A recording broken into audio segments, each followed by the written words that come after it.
Okay, the best way to install DEB files in Ubuntu is to copy the complete name of the file you downloaded, including the DEB extension.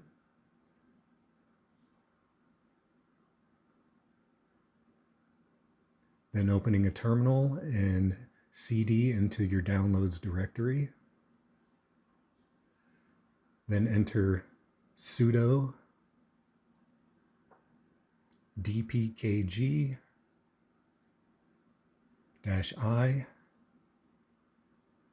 and then paste in the name that you copied and hit enter.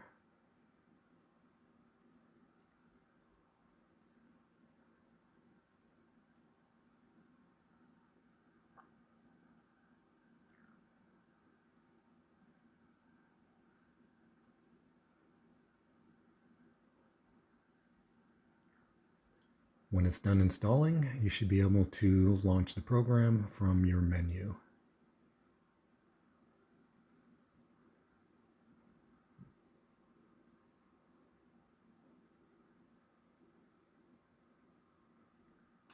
That's all there is to it. Thanks for watching.